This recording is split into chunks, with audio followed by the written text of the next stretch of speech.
Let's get ready to go. And here is your lineup for Superpole. Simon Kurzbuch, the world champion, took the TQ spot.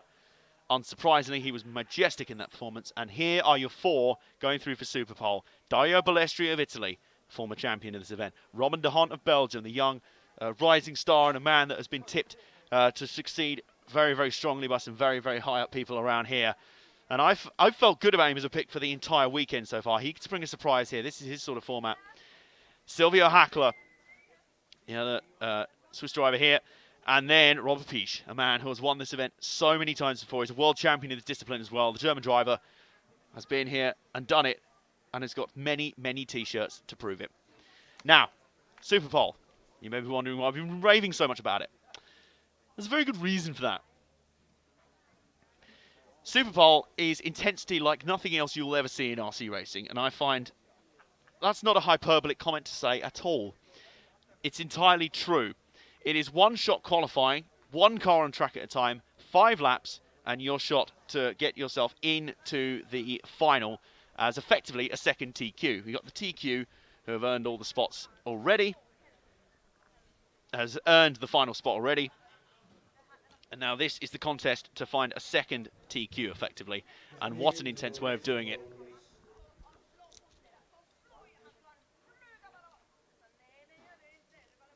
Now, keep a note as well about where everyone is in terms of their times. We'll be kicking off any minute now as we get ready to conclude today's action. As I say, at times today, it didn't look like we'd be finishing everything today, but the organisers have done a magnificent job in getting back on schedule and have really got us back to this point right now. So we're about ready to go. The countdown is on for Superpole. Robert Piech is off to our left. And just before we go into Superpole, we have a chance to remind you once again that this is not just any normal Friday. This is a HPI Friday.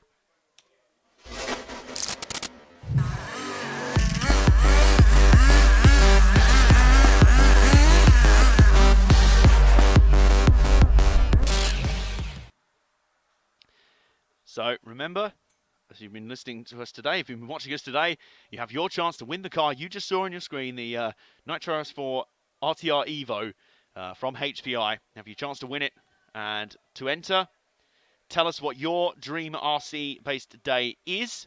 Use the hashtag HPI Friday and tell us about it either on Twitter, on Facebook, on the page or in the group, or in the YouTube chat. All of those are valid entries. And those are your ways to win and enter into your contest to win this RC car. So you just heard 6 laps will count. The first of the cars is ready to go.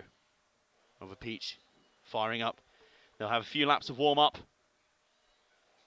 And then they'll be cut loose for 6 laps. 6 of the best from them. As Piech's car gets ready to fire. Fires for a moment, then stops. Surely not a problem for Piech's car, I don't think so.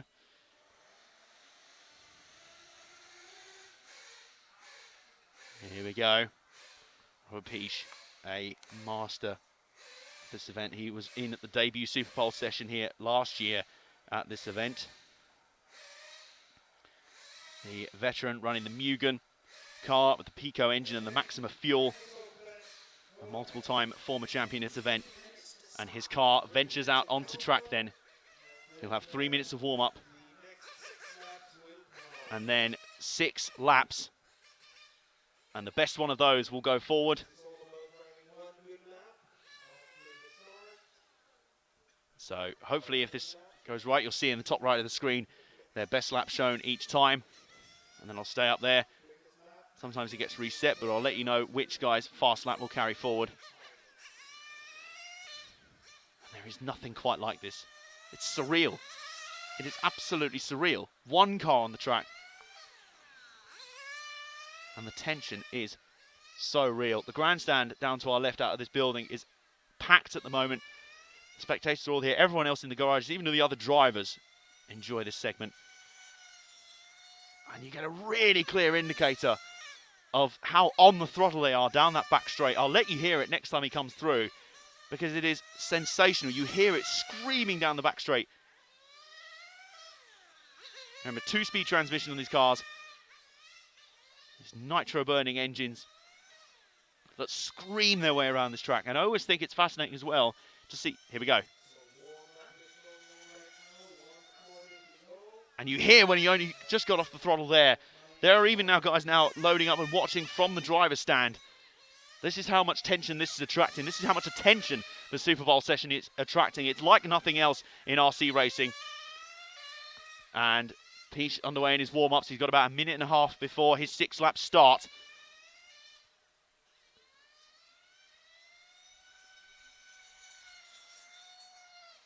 I love hearing the cars scream down that back straight, and you can really get an indicator of when they finally get on the brakes. It is so much later than you'd expect them to be.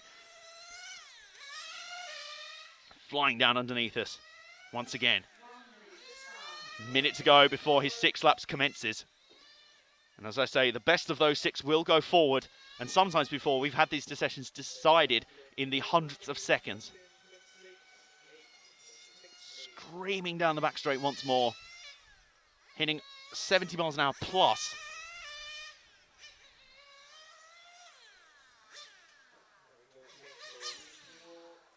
And he comes in for fuel. With 30 seconds to go. So he'll be on a, hopefully on a rolling, I think he'll be on a flying lap. Yeah, he'll be coming around. It'll be a rolling start for him. The fuel is loaded. Car is being revved up. Revved up in the pits. And they're going to cut him loose. Away he goes. Here we go. Here is the first of our Superpole contenders. Cut loose. Former European and world champion. It's Robert Piche, the man who, when I was making notes on the drivers before coming out here, I ran out of paper.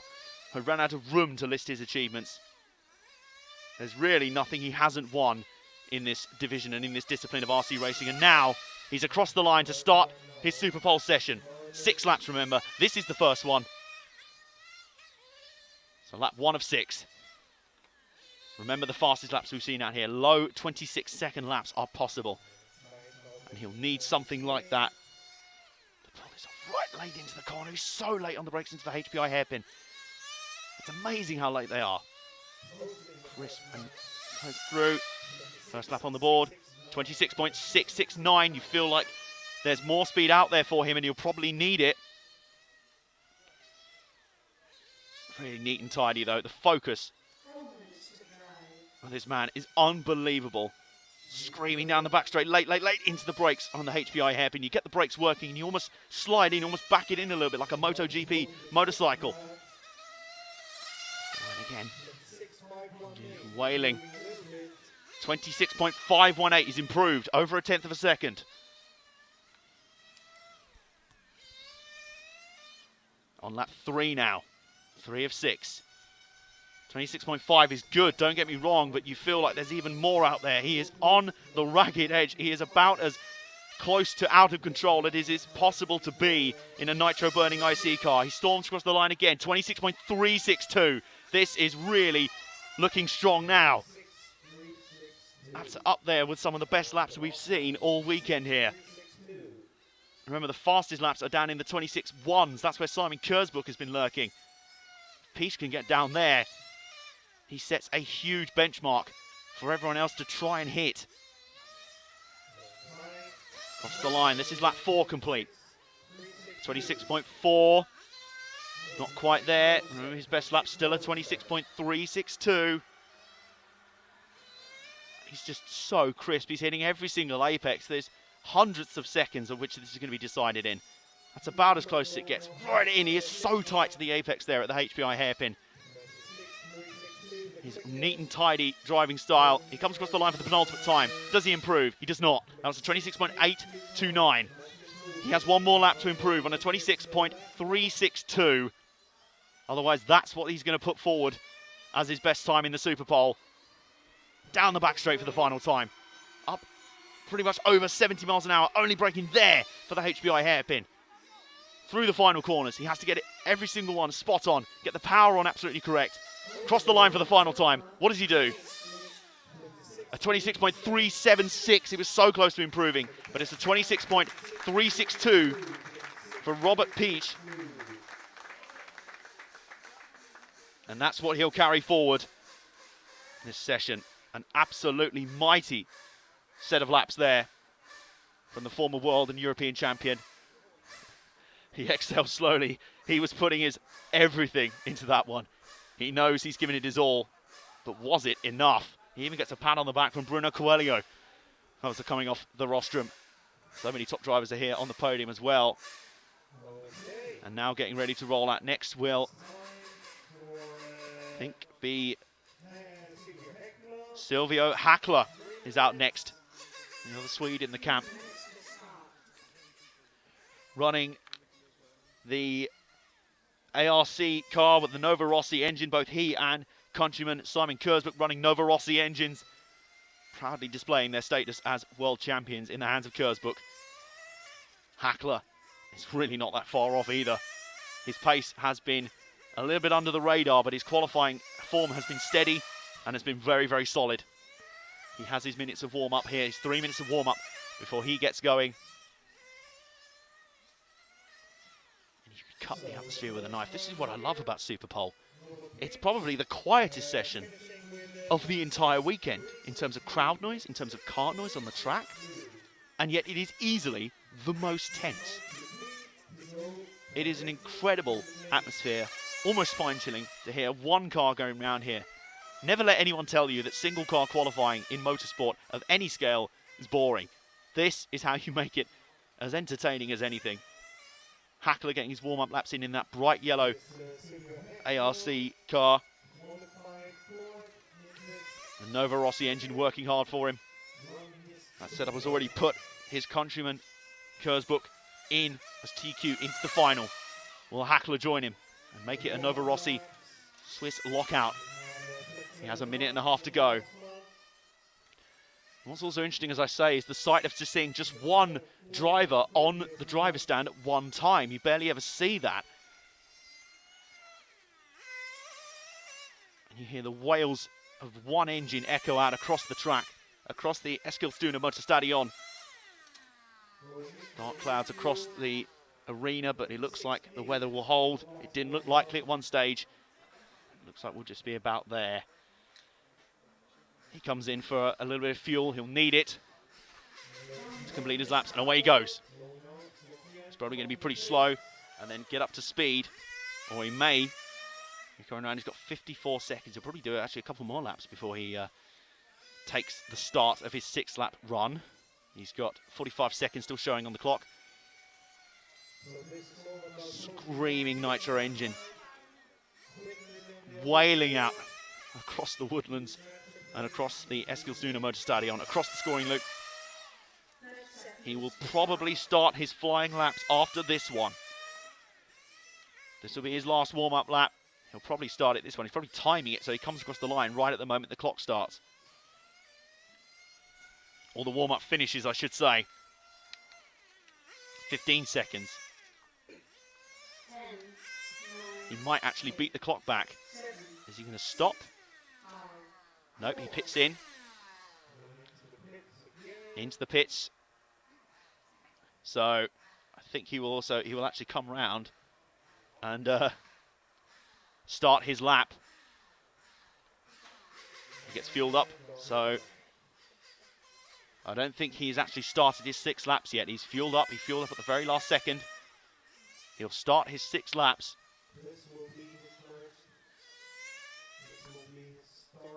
And I'm trying to, I think this won't be his first lap. When he comes across the scoring loop next, that'll be the start of his 6 laps. A lot of fuel on board that car. Optimum mixture for optimum speed. No fuel mileage to worry about at all. And his 6 laps are underway. He has Robert Peach's 26.362 to beat. That's the benchmark.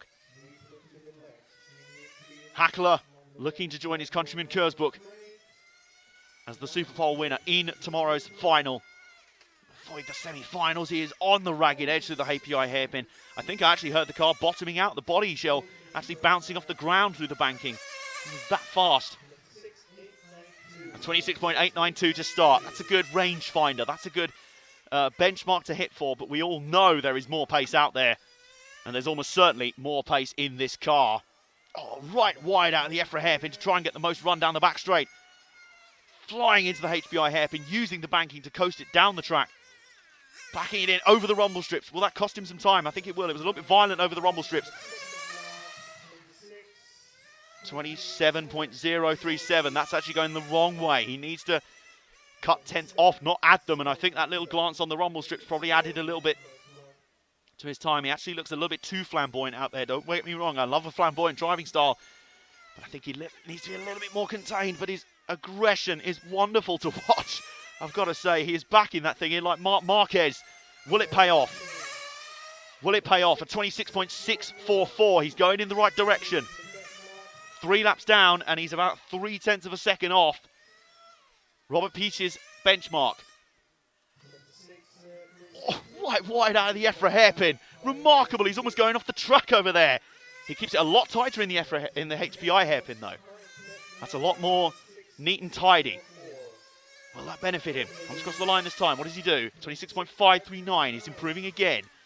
Another tenth off, but he still needs to find another 2 tenths to snatch the position off of Peach. Around the EFRA hairpin again. He goes very wide out of that corner. Wonderful to see it go straight up the banking like that through the HPI hairpin. A lot tighter there. He got his entry there in the HPI hairpin. Absolutely perfect. He's glancing it on every single rumble strip. What's this one looking like? 26.462. He's closing in. He is exactly 1/10 of a second off Robert Peach, and he's got one more lap to find that 10th, or preferably even better. Oh, stand by your beds, folks. This is going to be a barnstorming final lap as he tries to find that 10th that'll take him to the top of the Superpole standings. It was a little bit wider in the HPI hairpin that time. I don't think he's going to quite have enough on this final lap. It is going to be almightily close. Cross the scoring loop one more time. 26.355. He's gone better. He has gone better by 1/100th of a second. Sensational final lap from Hackler. Silvio Hackler, take a bow. He delivered a remarkable final lap, and he's pumping his fist as he goes down the stairs. He was very, very proud of that one. Rightfully so. 1/100th of a second quicker than Robert Peach. Barely that. Sensational. What a great first 2 runs we've had. Robert Peach set the benchmark with a 26.362. Then Silvio Hackler on a 26.355.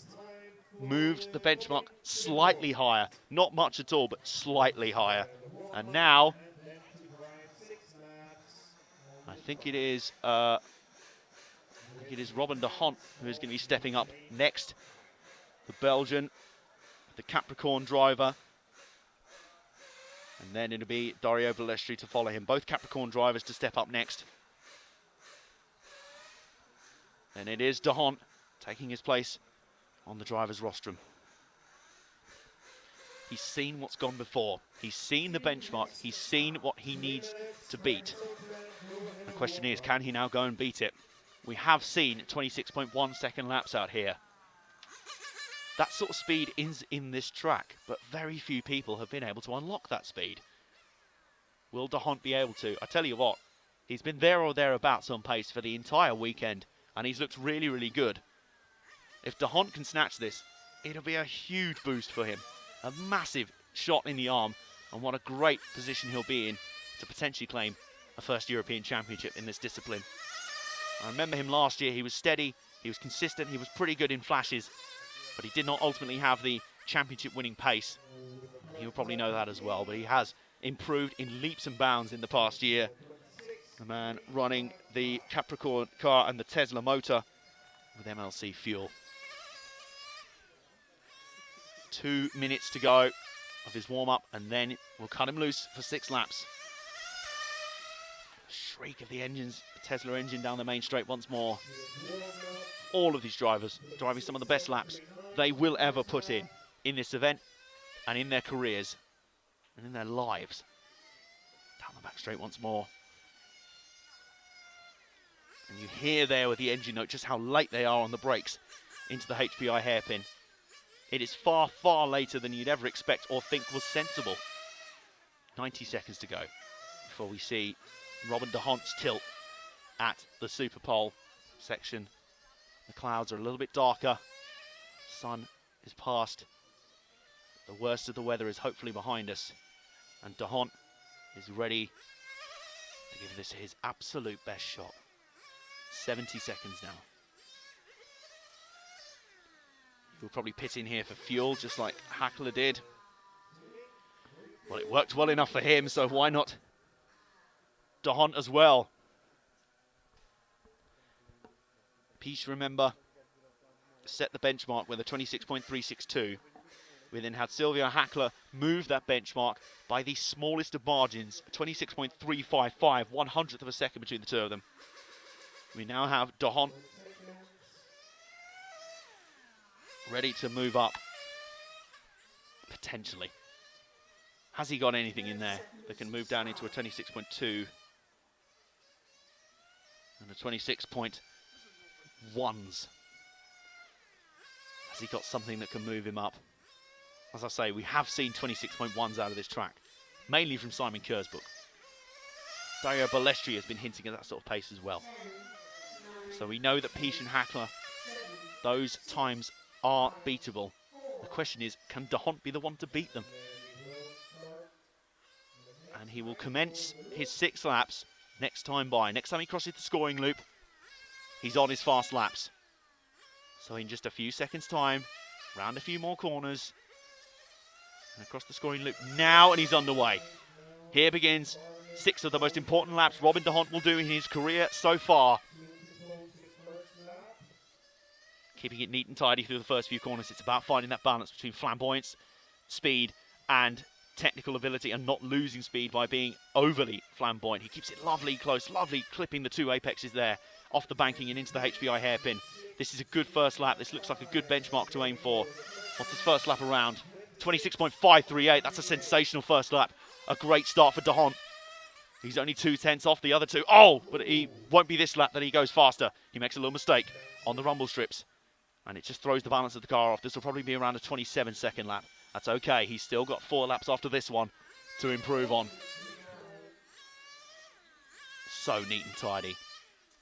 Oh, he clips another rumble strip, though. Is he getting a little bit too aggressive? That'll probably be a 27-second lap, 27.332, so that's nowhere near. Throw that one out. That won't count. Hopefully this one will. He's avoided the problem chicane that he had, or the problem rumble strip that he did last time. He's so close to the rumble strips. Lovely backing it in around the EFRA hairpin. He belts it down the back straight. He's keeping it very tight on the apexes through the banking as well. That's interesting. We've seen guys keep it in the middle of the banking, not bring it down. He's clipped every apex. His technique is really, really good. 26.523 is back down into the 26.5s.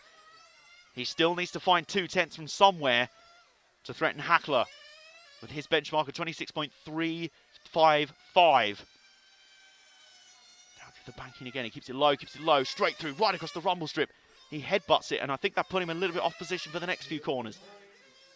He's completing lap 4 this time. What's it look like? Everyone's heads switched to the timing screens. It's a 26.580. He can't improve on a 26.5. He's got 2 more laps to do. Can he find 2/10 from somewhere? It's looking more and more difficult. Searing down the back straight once more. And he keeps it lovely and tight there. Is he losing a bit of time at the end of that back straight? Not going flat out through the banking, not staying high up. We'll find out this time around as he comes across the line. 26.425. He's improved again, just like Hackler did last time. He took it to 26.4 in his penultimate lap. Are we going to see another one?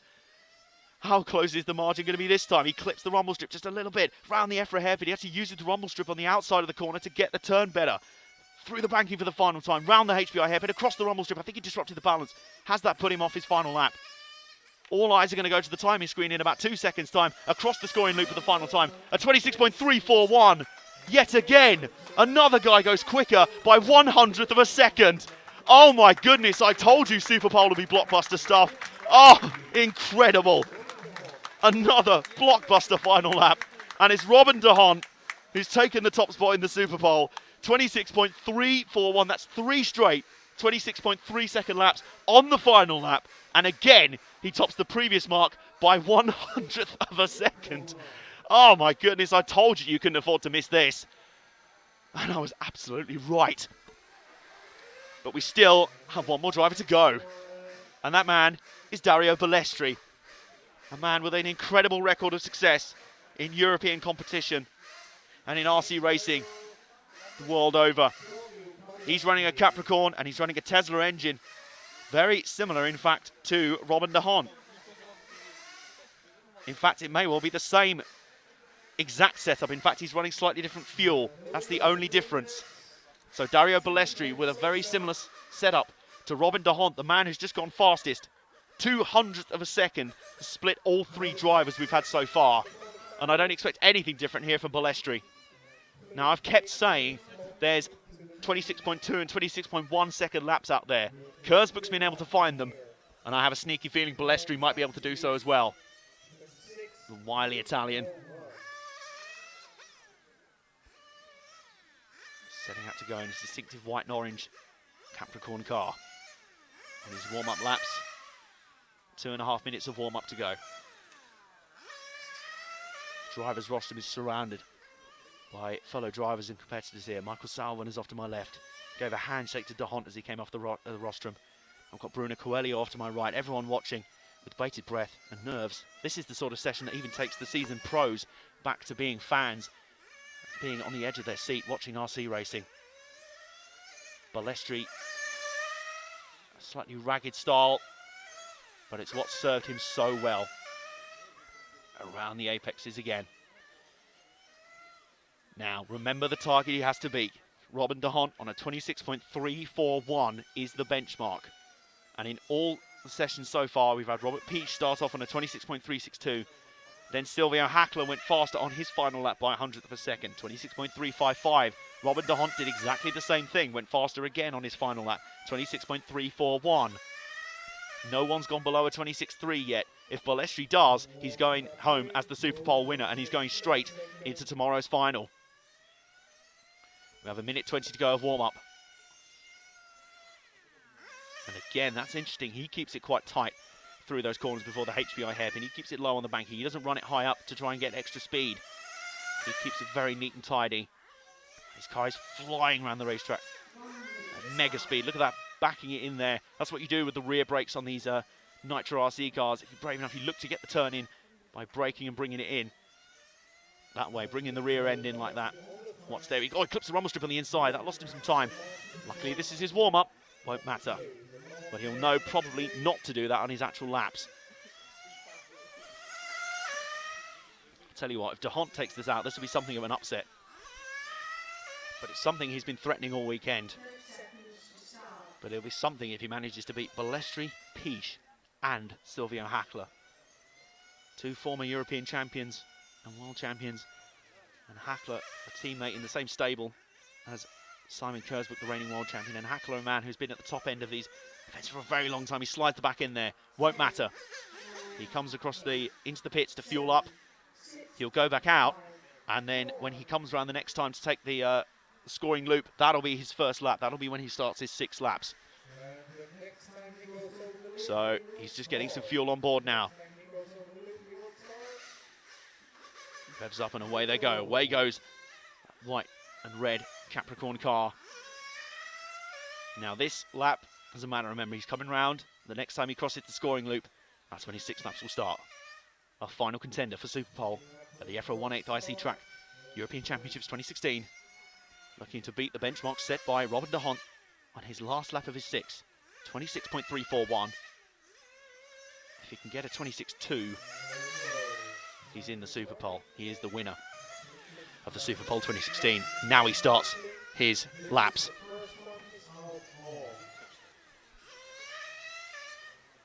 Round the EFRA hairpin and down the back straight for the first time of his 6. Just keeps it very tight through there, through the banking, through the HPI hairpin, through the first few loops, and then across the apexes. Here's his first lap in the books. What does this look like? It's a 26.605 to start off. That's a great warning shot. That's a great opening salvo from Valestra. Through the apexes, round the EFRA hairpin. Again, his flamboyant style is so spectacular. Tail out the whole way. Around the banking, clips it right tight in, and I wonder if that's the way to go, you know. Keep it tight through those banked corners. And he is clipping almost every single apex with remote precision. 26.782 though, he's gone the wrong way, added a 10th. Remember, the previous two guys both set their fastest laps on their very last lap. So Valestra, in that sense, has still got absolutely ages. He's only on lap 3. Banking tight through the first apex, tight through the second, tight on the HPI hairpin. Marvellous. A technical masterclass. Valestra, but he clips the rumble strip there. Will that hurt his lap time too much? It does not. It's a 26.426. He's building up for a special one here. It's a 26.4. He's only a 10th off. Going to the top. If he can find that extra 10th, he's your Superpole winner. It could not be closer. Once again, tight through those corners. Once again, nailing every apex. Lap after lap, this is remarkable. This is lap 4 of 6. What's it look like this time? 26.372. He's 300ths of a second off. If he can find 400ths of a second, Dario Valestra will be your Superpole winner. Goodness knows what on earth is going on with Robin de Hant's heart rate right now. I have absolutely no idea. Still clipping every apex. This is lap 5 of 6. Balestri's got 2 more bites of the cherry. What about this one? What's this one feeling like? Is this a good one? Is this the good one? 26.602. No, 3/10 back the other way. It's going to have to be another last lap heart stopper. Valestra came within 300ths of a second. He needs to find 400ths. That's all he needs to take out Superpole. But remember, the last two guys both put their fastest laps in on their final lap of their session. Is Valestra going to be the same? He's using every bit of road, every bit of rumble strip. This is fabulous stuff. Across the line, is it enough? 26.437. It's not enough. It is not enough. And Robin de Haan is your winner of the 2016 Superpole for the EFRA 1/8 IC Track European Championships. Despite a marvellous effort from Dario Valestra, he came within 300ths of a second, but it was not enough. And I'll tell you what, here's the tail of the tape. 300ths of a second separated 4 drivers in that Superpole session. It does not get any more spectacular than that. Absolutely marvellous. So your final rundown then. Robin de Haan wins Superpole, and goodness knows what was happening with his heart rate at the end of that session. I have no idea. His heart must have been pounding at the end there, but it will be relief now as he takes out Superpole with a marvellous 26.341 second lap. Absolutely incredible. Silvio Hackler was second with a 26.355 lap. Just before him, just before that was Robert Peach on a 26.362. And then bringing up the rear, but not by much at all, was Dario Valestra on a 26.372. Almost 300ths of a second. That's 0.03 of a second exactly, separating all 4 drivers. I told you you didn't want to miss Superpole. And was I right? Absolutely. I don't want to say I told you so, but I told you so. Superpole is one of the highlights of any given RC racing weekend.